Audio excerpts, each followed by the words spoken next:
Assalamualaikum warahmatullahi wabarakatuh. Nama saya Sayuri Pita, mahasiswa tingkat 1 dengan NIM 2871008011489. Saya akan membahas tentang asal-usul kesenian wayang kulit yang digunakan sebagai media untuk menyebarluaskan agama Islam di tanah Jawa. Materi yang akan saya sampaikan ini berkaitan dengan materi ISBD memiliki landasan historis. Untuk penjelasan lebih detailnya ada di video. Selamat menonton!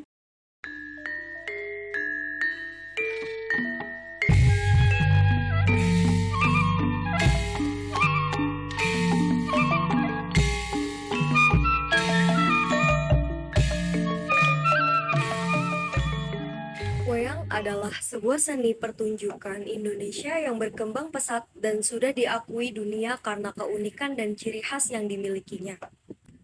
Pada tanggal 7 November 2003, UNESCO juga telah menempatkan wayang sebagai warisan mahakarya dunia yang tak ternilai dalam seni bertutur asli Indonesia. Ditinjau dari sejarah yang ada, asal-usul wayang dianggap telah hadir sejak 1500 tahun sebelum Masehi. Wayang lahir dari para cendekia nenek moyang suku Jawa di masa silam. Pada masa itu, wayang diperkirakan hanya terbuat dari rerumputan yang diikat, sehingga bentuknya pun masih sangat sederhana.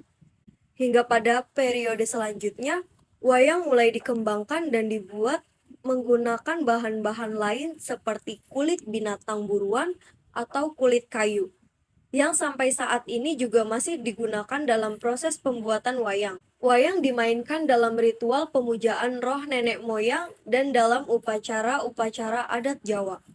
Adapun wayang kulit tertua yang pernah ditemukan diperkirakan berasal dari abad kedua Masehi. Wayang sendiri berasal dari sebuah kalimat yang berbunyi Mahyanga, yang memiliki arti berjalan menuju yang maha tinggi atau bisa diartikan sebagai roh Tuhan ataupun dewa.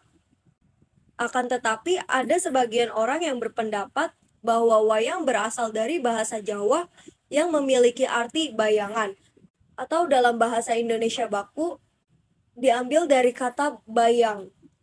Hipotesa bahwa wayang berasal dari kata-kata ini didapat dari bukti bahwa para penonton dapat menyaksikan pertunjukan wayang ini dengan hanya melihat bayangan yang digerakkan oleh para dalang, yang merangkap tugasnya sebagai narator. Sementara itu, dalang merupakan sebuah singkatan dari kata-kata ngudal piwulang. Kata ngudal sendiri memiliki arti menyebarluaskan atau membuka, dan piwulang berarti pendidikan atau ilmu. Hal ini menegaskan posisi dalang dalam cerita pewayangan adalah sebagai orang yang memiliki ilmu lebih dan membagikannya kepada para penonton pertunjukan wayang.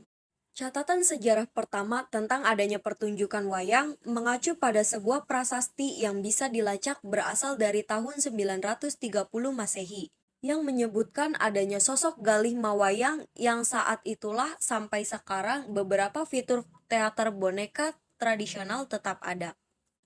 Galigi sendiri merupakan seorang penampil yang sering dimintai untuk menggelar pertunjukan ketika ada upacara atau acara penting. Pada saat itu, ia biasanya membawakan sebuah cerita tentang Bima, seorang kesatria dari kisah Mahabharata. Penampilan yang dibawakan oleh Galigi tercatat dalam Kakawinan Arjuna Wiwaha yang dibuat oleh Empu Kanwa pada tahun 1035 Masehi, yang mendeskripsikannya sebagai seorang yang cepat dan hanya berjarak satu dari Jagat Karana. Kata Jagat Karana merupakan sebuah ungkapan untuk membandingkan kehidupan nyata dengan dunia perwayangan, di mana Jagat Karana yang berarti penggerak dunia atau dalang terbesar hanyalah berjarak satu layar dari kita. Perkembangan wayang terus terjadi, cerita-cerita yang dimainkan pun kian berkembang. Dalam pewayangan Jawa yang terkenal adalah Kisah Punakawan yang terdiri dari Semar, Petruk, Gareng, dan Bagong. Adapun masuknya agama Hindu di Indonesia pun telah menambah khasanah kisah-kisah yang dimainkan dalam pertunjukan wayang. Kisah Mahabharata dan Ramayana merupakan dua contoh kisah yang menjadi favorit pada zaman Hindu-Buddha di masa itu. Kedua epik ini dinilai lebih menarik dan memiliki kesinambungan cerita yang unik, sehingga pada abad ke-10 hingga 15 Masehi, Kedua kisah inilah justru yang menjadi cerita utama dalam setiap pertunjukan wayang. Adanya ketertarikan pertunjukan wayang dalam diri masyarakat Jawa pada saat itu sangat berpengaruh terhadap proses penyebaran agama Islam di tanah Jawa. Hingga salah seorang wali Songo yaitu Sunan Kalijaga menyampaikan dakwahnya dengan cara memadukan pagelaran wayang dan menyisipkan pesan moral serta ajaran Islam secara perlahan.